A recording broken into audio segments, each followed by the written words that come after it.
What's up, you guys? Ross Sapp here for the Wrestling Inc. podcast. June 5th edition. This is a big one. I would have to say I've been covering MMA for about 6-7 years. I've been training it for about 7 or 8.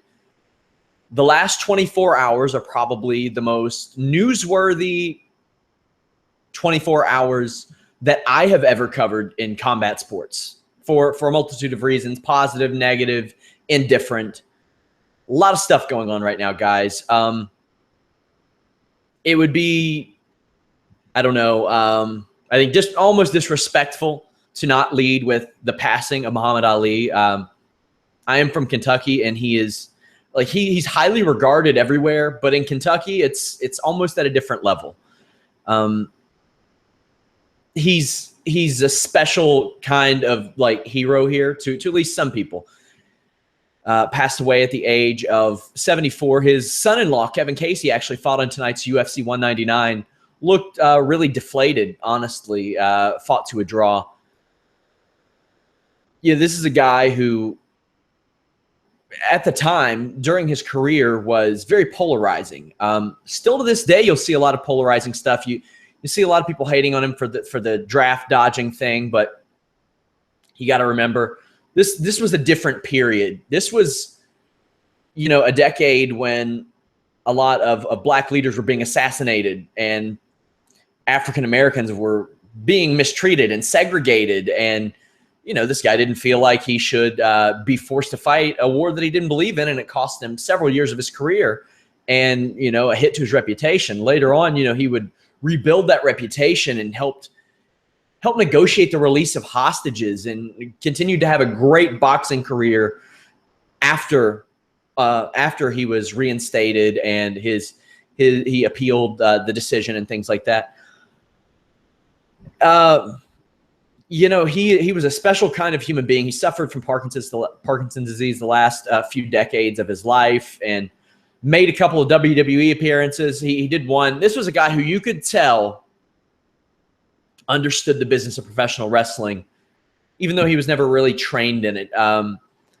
He was inspired by, some say Freddie Blassie, some say Gorgeous George. He said both, depending on when it was. But he had that great segment that we posted on the website with Gorilla Monsoon, where he got into the ring and kind of didn't shadow box. He went to swing at Gorilla Monsoon, and Gorilla Monsoon picked him up, did an airplane spin, and he put Gorilla Monsoon over big time. And this is, the baddest dude on the planet, what some consider the best boxer of all time. It's incredibly sad. His daughter said that all of his organs failed, but his heart kept beating for 30 minutes after, which, is pretty, one of those things that you hear almost in like tales, I can't think of the word right now. It's rough, especially, for people from my area who grew up idolizing him, some of the older people from around here. A true shame that we lost Muhammad Ali. He meant a lot to the world. And at one point you could say that he was the most famous person in the world, not just a famous athlete, but the most famous person in the world, which is crazy to think now. But yeah, much respect to Muhammad Ali and condolences to his family. A tragedy, a huge loss. So, obviously that was huge news. And personally, I would like a do-over on this 2016 thing because it's kind of sucked with the celebrity deaths. But we did get some rather positive news. Well, depending on how you look at it. And this is the big one. Brock Lesnar is returning to the UFC. Ariel Helwani of MMA Fighting reported it, despite many people trying to shoot it down and saying that Dana White denied it. He absolutely did not deny it in that ESPN video that was released yesterday. I did some poking around, and I was told explicitly that he had been training since right after WrestleMania. So that's 2 months because, you hear this and you're like, well, when did they set this up? UFC 200. And Conor McGregor versus Nate Diaz 2 was the original main event for that show. And John Jones versus Daniel Cormier, too, is a fine main event, don't get me wrong, but it's still missing that something. It ain't anymore, you guys. We do not know who the opponent's going to be. I'll run through the list of people, why they can or can't be opponents momentarily. The WWE signed off on this. He is still under WWE contract until after WrestleMania 2018. That hasn't changed. The terms of the deal have not necessarily been released, but the WWE says he will be back for SummerSlam in August. That's completely possible. Granted that he does, given that he doesn't injure himself too badly or anything like that. Now, there's a lot of questions that surround this situation. Why would the WWE do it? I'll tell you why the WWE would do it. This is a very crucial time for the WWE and the UFC. UFC 200 is the biggest show in UFC history. July just also happens to be a really, really important time for WWE. SmackDown's going live. They're going to do a brand split. A lot of stuff like that. So this is going to be a very, very important period for both of them. I don't know if there's any give or take. Would not shock me to see a UFC star pop up over the next year. There's some people that say, well, it's not a trade deal. Well, we don't know what the deal is because we know that he's back. We do not know the terms of the deal. That has not been revealed yet. Only that he is sticking around in the WWE. And WWE made sure to mention in their statement they released that it is a one-off appearance. And that's how it should be. Now let's talk opponents. I'm going to talk I'll run down the top 15. And it would be stupid of the UFC to really give him anybody in the top 10. Because he probably wouldn't beat anybody in the top 10. But if he did, then a guy who hasn't fought in 5 years just beat one of your top 10 fighters. That's not good. He's not fighting Miocic. Miocic and Overeem are both booked. Cain Velasquez, Travis Brown, both booked. Josh Barnett, Arlovsky, both booked. Junior Dos Santos, that fight was supposed to happen a long time ago. Dos Santos would just destroy Brock Lesnar. I mean, I don't think it would even be close. Mark Hunt is a terrible matchup for Brock Lesnar. Brock Lesnar does not like to get hit. That has been, whether he had diverticulitis or anything, when he gets hit, he doesn't react in the best manner. So I would be surprised if they gave him Dos Santos or Hunt. Roy Nelson, another guy that hits hard, another guy I probably wouldn't give him. Frank Mir would be the obvious choice, but he's facing a suspension, so that's off the table. So in my opinion, there are really, well, you can put anybody against him. That's the thing. Anybody you put against Brock Lesnar will probably do about the same business. It really doesn't matter. Brock Lesnar fighting is the draw. That is the reason that people are going to watch this show, is just because Brock Lesnar's on it. Cardboard cutout doesn't matter. If I were the WWE and the UFC, I'd be trying to book one of two fights. Shane Carwin, who has begged for the fight, also has not fought in years and had an all-time great clash with Brock Lesnar in which he almost won and Brock Lesnar did win. So it's a winnable fight for both guys. Doesn't necessarily help or hurt either one of them. Another I would book, Stefan Struve. And here's the reason. Stefan Struve is a guy in his mid-20s, kind of inconsistent, but a top 15 guy. The WWE can spin this to people at least who don't know any better. If Stefan Struve fights Brock Lesnar, I think it's a winnable fight for Brock Lesnar because Stefan Struve is 7 feet tall. Brock Lesnar can get his hips underneath Stefan Struve, much easier to land takedowns. He could go for an ankle pick for all we care. I don't care. Struve does not use his reach when he boxes. Quite frankly, Brock Lesnar doesn't like getting hit in the face, and Stefan Struve doesn't like hitting people in the face. So it's a tailor-made matchup. And the way that WWE can spin this is Brock Lesnar beats the 7-foot monster, even though he's far from a monster. If he loses, it's, well, Brock Lesnar came back after 5 years and put up a valiant fight against a 7-foot monster. One of those two fights is personally the way I'd go. Don't know how realistic that is, but we'll see. Guys, send in your questions on the post page about your questions regarding this, and I'll do my best to answer them. Like I said, lots of stuff going on. So we're going to bounce back and forth in regards to all these stories because there's a lot. There's a ton. Somebody says, with Brock having a one-off UFC appearance, does Rousey having a WWE match seem more realistic? Yes, it does. Seems a lot more realistic. Somebody says, would WWE ever consider putting Brock in an actual legitimate MMA fight at a future WrestleMania? I don't know about that. Maybe. I mean, Vince almost put himself in a legitimate MMA fight against Dana White, so I can't rule anything out. They've had legitimate sumo fights and boxing matches. And which organization benefits more from Brock Lesnar fighting in the UFC once again? UFC, WWE, both. If he loses, the UFC. If he wins, both of them. Because the WWE can say, we've still got a legit tough guy. That's why I didn't understand why they, why they don't hype some of these guys up more. I mean, you got a lot of guys with a pretty good background. Okay, yeah. Somebody says, any chance Brock Lesnar would face Frank Mir? We've already covered that. Had a lot of people that, where do you rank Brock Lesnar as a UFC draw? Right up there with Conor McGregor right now. There are 3 people that set it off that are under contract right now. Brock Lesnar, Ronda Rousey, Conor McGregor. If GSP comes back, I think he'll be a big draw, but I don't know if it'll be to the level of Lesnar. That's hard to say. Somebody asked, who should Brock face at SummerSlam? Here's my thing. If Brock wins, you got to keep giving him a push. You have to. But they might have Reigns beat him. And that's legit. They might. But if he loses, Brock has to crush somebody at SummerSlam. He has to come in pissed off, angry, and kill somebody. It's just got to happen that way.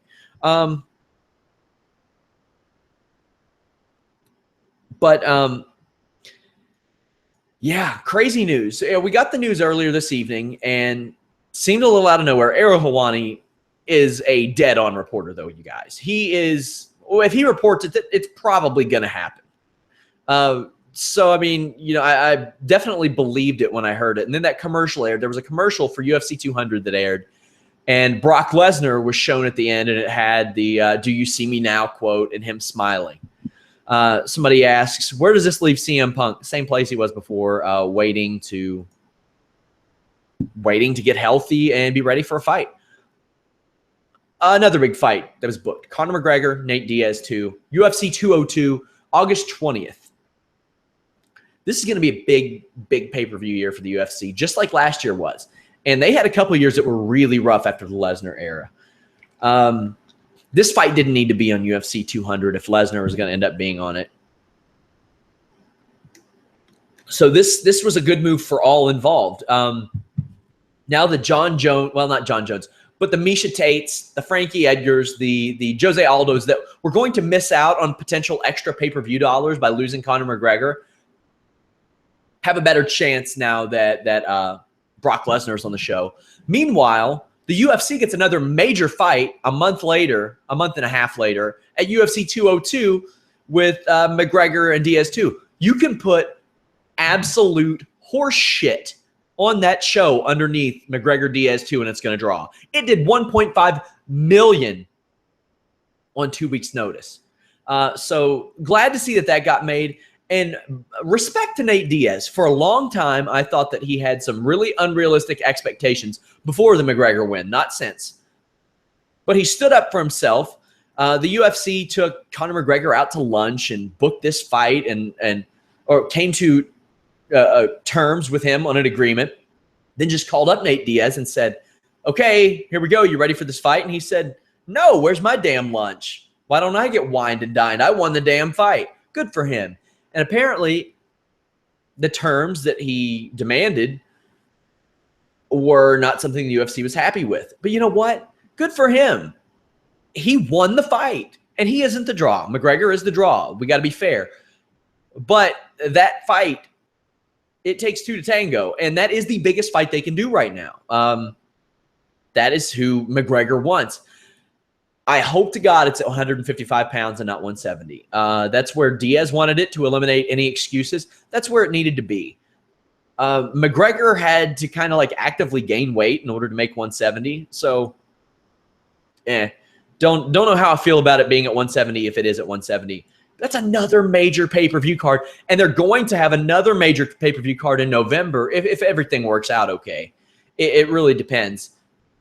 With that Madison Square Garden show, I could see John Jones on that show, because I don't know if Weidman is going to be ready after potential neck surgery to compete in New York. Ronda Rousey's out till December, maybe January, so she's probably not going to be on that show. Interesting to see where that goes. Now this UFC show, and we're gonna bounce back and forth. We're gonna talk more Lesnar, more McGregor Diaz, any Ali stuff that you all want. This UFC show had some all-time classic moments, some insane stuff. We got a new middleweight champion. Who saw that coming? I know our moderator 777 didn't, because she said that Bisping didn't even have a puncher's chance. Oh boy, he sure as hell did. But I think he would have had more of a chance if he used ddpyoga.com/wrestling inc. That's right, my friends. ddpyoga.com/wrestling inc. Used by the likes of AJ Styles and John Cena, who are doing battle at Money in the Bank later this month. They use it. Sami Zayn uses it. Even Steven Richards uses it. Yeah, that's right. ddpyoga.com/wrestling inc. And if you go there and order DDP Yoga, you get 3 free months of the DDP Yoga app. Workout on the road, at your house, in your yard. Who gives a damn? You can use the DDP Yoga Now app to get your workout in at ddpyoga.com/wrestling inc. And you, my friends, can see how it helped the likes of Jake the Snake Roberts and Scott Hall by checking out the resurrection of Jake the Snake. You can catch this everywhere now. I've seen the reviews just explode since it got onto Netflix. You can check it out on Vudu, Amazon, PlayStation Network, Google Play, iTunes, video on demand everywhere. You can order it on DVD or Blu-ray now from the DDP Yoga website and get a deal using the code WINC, or you can check it out streaming now on Netflix. You have no excuse to not watch this. ddpyoga.com/wrestling inc. If you want to be a legend, you're going to use the ddpyoga.com/wrestling inc. Sorry. You got to do it. I have somebody asking about Russo, addressing the elephant in the room. Russo's doing his own thing now. Love Vince Russo. Personally, God, you guys, you don't understand. Like, I know that there's kind of, people will say stuff about Vince and the way that he wrote things and booked things. That's fine. You criticize, whatever. As a person, the dude is a great guy. Wish him nothing but luck, nothing but success. Really hope to work with him again in the future. I like Vince a lot. But Rob will be joining us on the Monday shows for the foreseeable future. But, yeah, so this UFC show, it's funny because Luke Rockhold fought like a guy who had been in training camp for 6 to 8 weeks. Michael Bisping fought like a guy who had been in training camp for about a week and a half, and that won him the fight. He countered Luke Rockhold with a couple of wild shots, and I mean, like, technically incompetent shots that, like, if you were in the gym and you threw those and your coach saw you, your coach would be pissed, throwing them from the hips. But sometimes that's what you got to make work. You see Dominick Cruz make it work for 5 rounds in his fight, and I'll get to that in a minute. Michael Bisping, 10 or 11 years he's been at it, never got his title shot, couldn't piece together 3 straight wins of that middleweight division, got his shot and won it. And by all means, this is a guy who can't really see out of one of his eyes. He had a detached retina and still won this fight against Luke Rockhold, who I consider one of the best pound-for-pound fighters in the world. Definitely the best pound-for-pound fighter on EA UFC 2. He is a cheat code on that game. Luke Rockhold was piecing Bisping up with these body kicks, especially the front kicks, which I'm a real fan of. When you have that range, Rockhold is much longer than Bisping, so he's able to use those body kicks, those front body kicks with the bottom of his foot to create distance, create space, and it was working for a long time. But Bisping did the right thing. He got inside. He made Rockhold play his game. He threw a couple wild punches and followed up on them. He didn't push Rockhold up against the cage and try to take him down. I hate that when I see guys get rocked and you try to take him down. Go with what brought you to that dance. Keep rocking these fools. So much respect for Michael Bisping after the fight. He said, easiest fight of my life, and then threw an explicit naughty word at Luke Rockhold. So these two guys are 1-1. You can do that rematch, and I think that's okay, because if Bisping loses, it's okay. He's 36, 37 years old. He's reached it. But at this point, you have to do a pay-per-view in England if you're the UFC. You got to capitalize on this. Strike while the iron is hot. Do it. Why not? Somebody says, almost reminds me of Forrest winning light heavyweight title a little. Yeah, the Forrest winning light heavyweight title was, a little more controversial. A lot of people thought that fight was a draw, but Forrest was a guy who had been a fan favorite all along. You couldn't dislike Forrest Griffin. So yeah. Somebody says, way to go, Bisping. Deserved it after all these years. He should have had a shot years ago. Well, he could have had a shot. Like at any point, if somebody would have gotten hurt, they could have slid Bisping right in there and nobody would have really blinked an eye or batted an eye. But they didn't used to do that. They didn't really used to try to replace people on short notice like that. So it's really, really crazy. But yeah, this turns the whole division upside down. The whole division is in disarray. Yoel Romero is kind of suspended. You don't know where he goes. I guess you could do that fight next. You could kind of do Yoel Romero versus Michael Bisping, but then I don't think the UFC wants Yoel Romero as their champion. He is a walking USADA violation risk. He looks like he could pop for PEDs at any time, and did, but appealed and got it overturned because it was revealed that it was at no fault of his own. But you got to wonder if the UFC wants that. Vitor Belfort, he ain't getting a title shot. No way. Anderson Silva just lost to Michael Bisping. You could do Jacare Souza, but he's got that injured knee. Weidman, I don't see him back anytime soon. You could do the Rockhold rematch. Maybe they'll go that way. Machida ain't getting it. Robert Whittaker? Is that a main event? I mean, you could main event a show. You could main event a fight night in England with that if you want to sell a bunch of seats. You could do that, sure. And Robert Whittaker has won, I think, 5 or 6 in a row. 5 in a row and looked fantastic doing it. Yeah, we also had the Bantamweight title fight.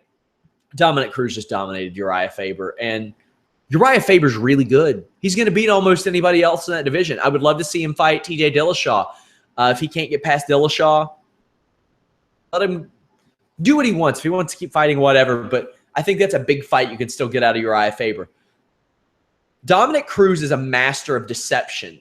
His footwork is rivaled only by Demetrius Mighty Mouse Johnson. And I know a lot of people will say, well, Mighty Mouse got beat by Cruz. Well, that was 4 or 5 years ago, and Mighty Mouse was not training full-time as an MMA fighter then. He held down a full-time job at that point. Don't know if that's a fight I would want to see again, though, because Cruz is so much bigger and longer, and he could fight at 145 if he wanted to. Meanwhile, Mighty Mouse fights. He walks at about 138. So I don't know if that's one I would want to see it, but I don't know if it's smart to book. Cruz has this unusual head movement where he'll duck his head down and then throw sloppy punches. But it's like how Matt Brown calls it technical brawling. I don't want to call it that because there is a rhyme to there's a reason to every move that Dominick Cruz makes in that cage. He knows what he's doing. If you haven't ever seen him break down fights or analyze it, I don't know that there's anybody better in the game than Dominick Cruz. I think maybe that 3 or 4 years having to sit on the sidelines, that was one of the worst things that could have happened to the Bantamweight division because, one, it proved that the whole Bantamweight division was a lie for the 4 years that he was gone. For the majority, besides that Mizugaki fight, he came back and dominated. Also, it gave him time to break down everybody, their weaknesses. And even more than that, Dominick Cruz has turned into a top 3 MMA trash talker of all time. Of all time. It's close between him and Chael Sonnen for me. I think they're both behind Conor McGregor. And John Jones is creeping right in there. But Dominick Cruz, the sad thing is, when he says something to you, it's true. When he sits there and he tells Uriah Faber all he has is an overhand right and a guillotine. Well, against Cruz, he's right. He's not wrong.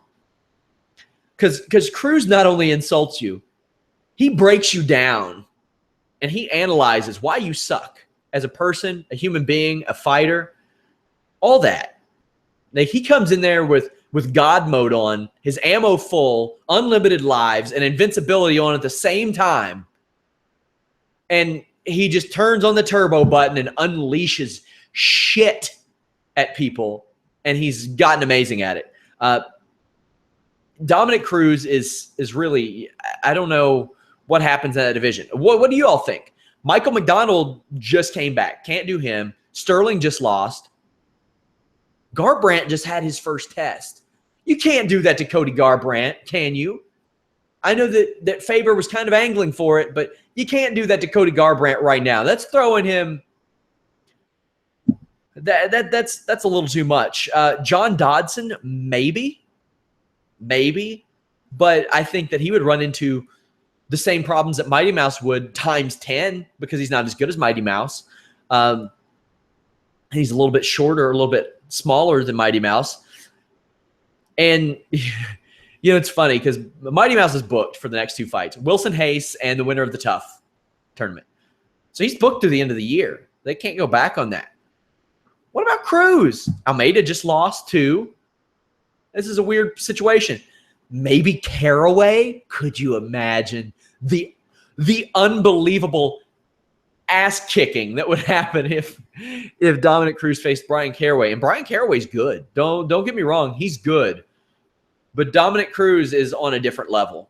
I think that Aljamain Sterling is a very much unfinished product that is a lot rough around the edges and needs a lot more polishing. So I won't say Brian Caraway was lucky, but he got a pretty good matchup there to launch him in the top 5. I guess you could do Rafael Assunção, but that's if he beats Dillashaw in July. If he beats Dillashaw in July, sure. Book Assunção versus Cruz. But this is a guy who hasn't been back in 18 months or hasn't been around, I think, 20 months. Assunção. He last beat Brian Caraway. He's beaten Dillashaw before. 20 months? Is the UFC mad at Assunção? Like, can a guy not get a little warm-up fight? Tune-up fights aren't used a lot in MMA, but they should be. The Khabib Nurmagomedov fight really showed that. I wouldn't call Mizugaki a tune-up fight for Dominick Cruz, but I thought that was kind of what they were doing there, as they should have. Now, also, Max Holloway, give that damn man a title shot. Somehow, somewhere, I don't know how you do it. He deserves a title shot. I think like 7 or 8 straight wins. The man is unbelievable. And the last 10 seconds of that fight where he pointed at the ground and he said, "You son of a bitch, let's throw down with Ricardo Lamas." He didn't have to do that. He was winning the fight 30-27. He was dominating it. But no, he bit down on his mouth guard, threw down. That was one of the most badass things I've ever seen in MMA history. And his last loss was to Conor McGregor several years ago. Yeah, this was a wild card. Guano crazy, as I like to call it. Just unreal, the stuff that happened tonight. We had one of the greatest UFC moments in history, I would say. Dan Henderson is almost 46 years old. 46 years old. He didn't look too hot or in the early going. He landed his infamous, or not infamous, his famous H-bomb. Hector Lombard, you instinctively used that judo background, tossed him, put him in a crucifix, went for the top wrist lock, thought he had the top wrist lock for a little bit. Overlooked was an illegal knee, an absolutely illegal knee that Hector Lombard threw in that first round. I think Henderson got up to his left knee and Lombard threw a knee and it connected, and that Herb Dean didn't say anything. To me, you got to say something. That changed the pace of the fight. It changed the direction of the fight. Hector Lombard was able to capitalize. Now, maybe from the angle that I saw, maybe it didn't connect at all, but I was under the impression that it did. Herb Dean's got to step in there and do something about that. It has to be done. It was an illegal blow. But Dan Henderson didn't give up, and he said earlier this week he was going to beat Hector Lombard with a head kick. And he did. But he didn't only beat him with a head kick. He head kicked him, went around, and then as he came back, sorry, I'm not talking to the mic, back elbowed him in the face. In the face. Knocked him clean out. 45, almost 46-year-old man. Not had the easiest go of it. Let's be real. But the man is looked at a little bit as an American hero, especially, you know, from UFC 100 when he knocked out Michael Bisping with that legendary shot after the UK versus US season, back when the Ultimate Fighter was still kind of hot. Now he's won 2 of his last 3 at 45, almost 46 years old. This guy, he beat Tim Boach by KO. He beat Shogun by TKO. All of his wins over the last like 4 or 5 years have been KOs. He's got some of the most legendary knockouts ever. Fedor Emelianenko, the Vanderlei Silva knockout in Pride. This guy, he's a national treasure. And the sad thing was, I felt really bad for him going into this fight because you'll always hear the people, please retire, please retire. The concern for the guy's health, things like that. I don't know if you all saw the interview, but he kind of like, he didn't, I don't want to say begged, but he kind of hinted at Dana White and said, I would retire or would consider retiring if the UFC offered me a job. That's kind of to me like him reaching out and saying, help me. Like he wants out almost, you know, maybe that's just me reading a little too much into it. But when the guy says I would consider retiring if the UFC offered me a job, then, you know, throw the guy a bone. Jesus. I mean, he's fought in the UFC. He fought in 1998 for the UFC. He won the UFC 17, I think it was, middleweight tournament. So, yeah, nothing but respect for Dan Henderson. We also had Dustin Poirier looking like a monster against Bobby Green. Poirier is now 4-0 in the UFC. That guy is just a perfect example of sometimes you don't have to cut weight. He was spinning his tires at 145, was always kind of looked at as a prospect. Then he got to about 25 years old, and he was like, okay, you know, 4-3 in my last 7, losing to the top guys, maybe a change of scenery. So it's helped him. He looked unbelievable. I wish I could remember the name of the documentary that he was in, he was the subject of, that was really good. Somebody says, well, sounds like Ariel Helwani was banned for life for reporting the Brock news. I'll look into that, but I doubt it. Ariel Helwani is among the best MMA reporters, like, period. Well,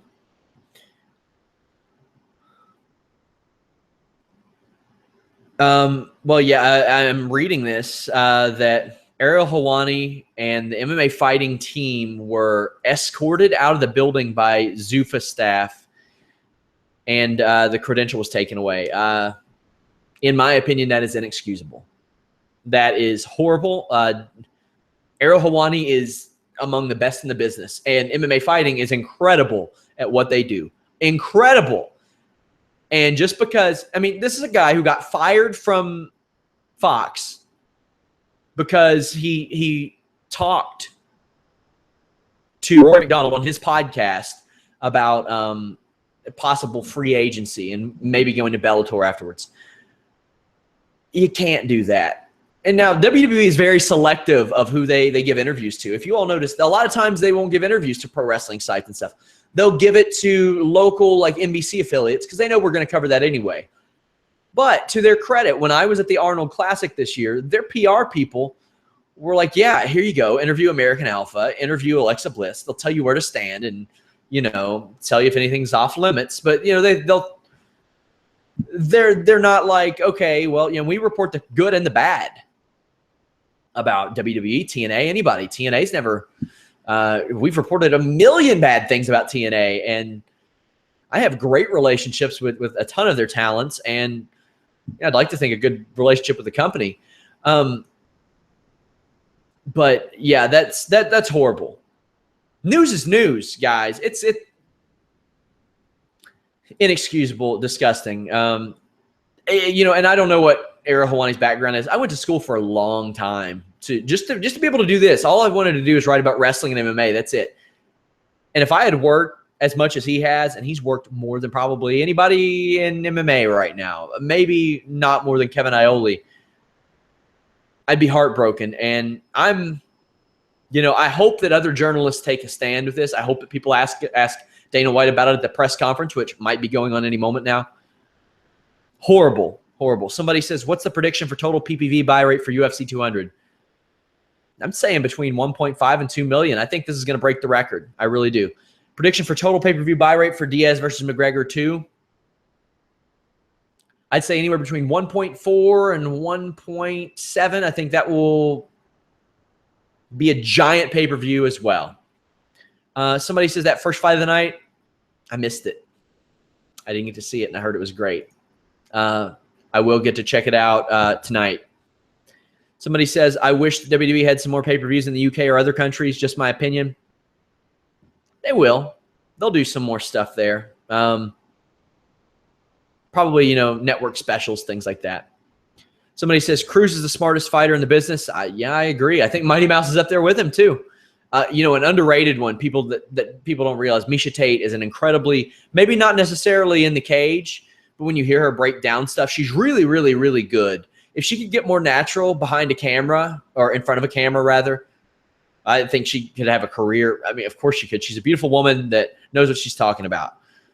So if she gets a little more natural there, I think she could do very well there. Somebody says Vince Russo got future endeavored. No, we're on very, very, very good terms with Vince Russo. Incredible terms with Vince Russo. Love that dude.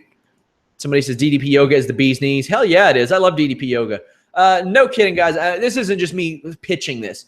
I got in MMA about, it was 2009. I got into it because I was too small to be a pro wrestler at that point. I was like 160, 165.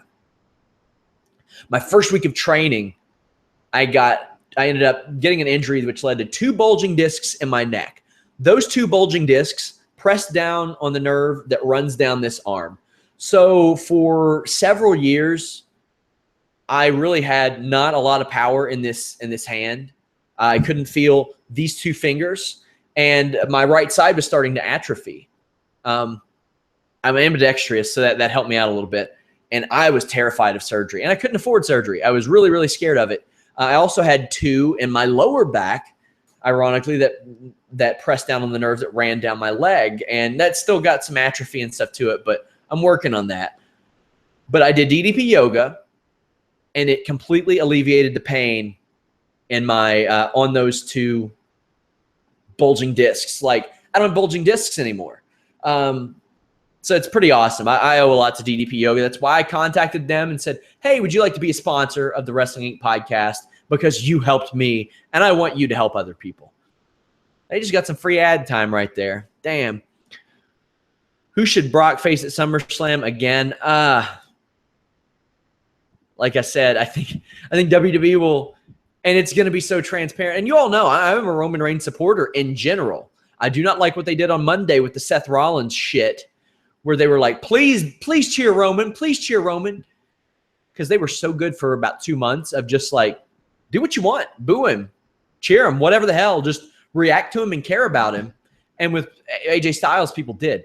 With Seth Rollins, it's like they're really, really trying hard to be like, cheer this guy. Seth Rollins is a bad dude. Well, if you want to convince me to cheer for Roman Reigns and boo Seth Rollins, maybe don't do an hour-long special on the network that shows Seth Rollins begging to come back by WrestleMania, overcoming a lot of odds, being a genuinely cool dude. Maybe don't do that, you guys. But if they would have aired that in like segments, like 5-minute segments over, I don't know, a couple months up to Rollins' return, that guy would have been the biggest baby face. Oh, such a baby face. Somebody says, what's going on with you and Matt Hardy?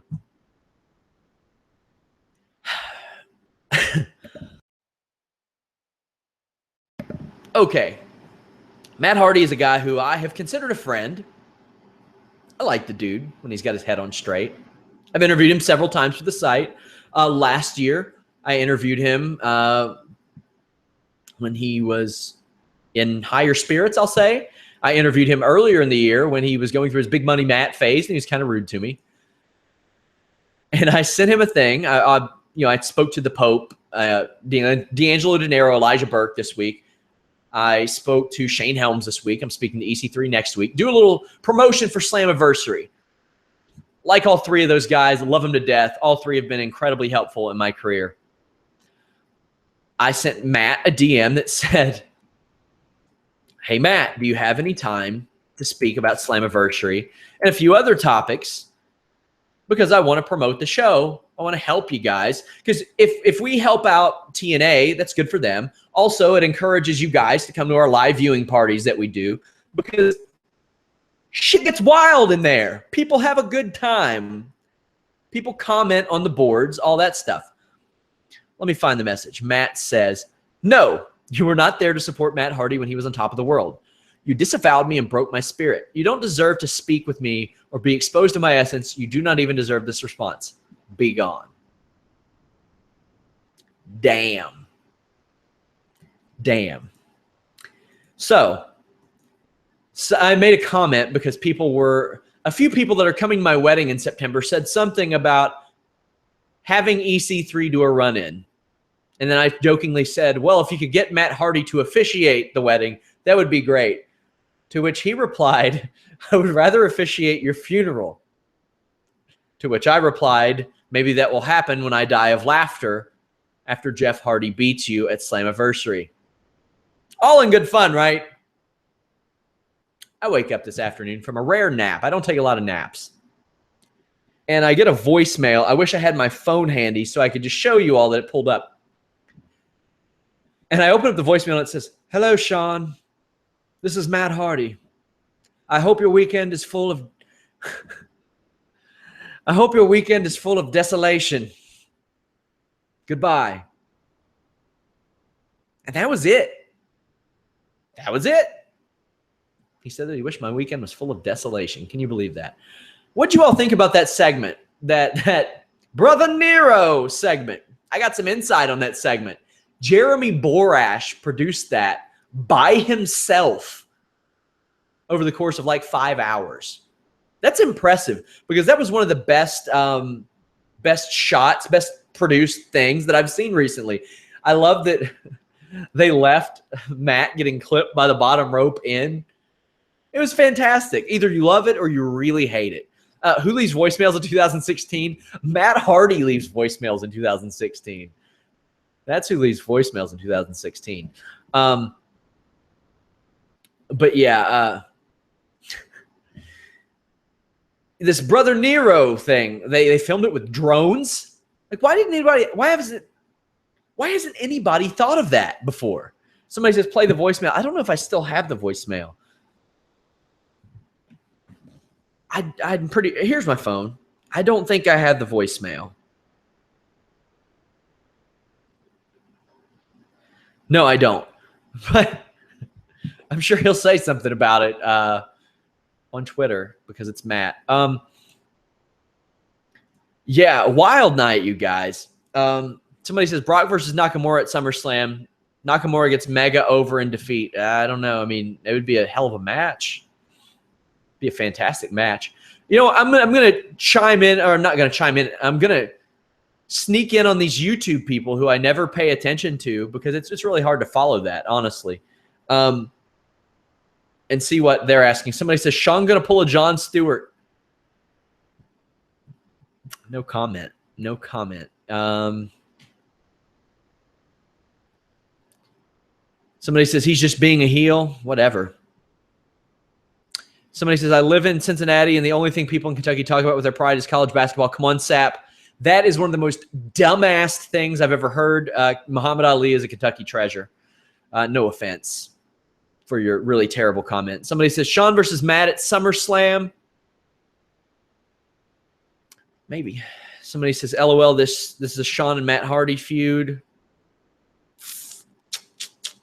It's a Matt versus his own sanity feud. Matt Hardy always says that he will not die, but he already has on the inside from what I can surmise. Goldberg and Brock at SummerSlam. So the Goldberg thing. I wanted to talk about this, obviously. The Goldberg thing. I didn't expand on this. This absolutely is a door opener. No matter what anybody says, no matter what Goldberg has done in the past, because there is a track record that has been established by 2K opening up the door for other people. Now, the Randy Savage thing, I can't remember if he was put in the game before the Hall of Fame induction or not, but they put him in the game. He's in the Hall of Fame, whatever. That was an olive branch. I can't remember the order of operations in that, so I could be wrong. But Brock Lesnar was put in the WWE game and then came back to the WWE. Warrior put in the WWE game, came back to the WWE. So, I think it's absolutely an opportunity. Who else? Sting added to the WWE 2K game, came to the WWE. But at this point, you have to wonder, what rabbit is 2K going to pull out of their hat in the future? Maybe CM Punk in the future, because I think he probably doesn't give a shit if he's in a video game or not, as long as he makes that money. Somebody says Dana not coming to the press conference.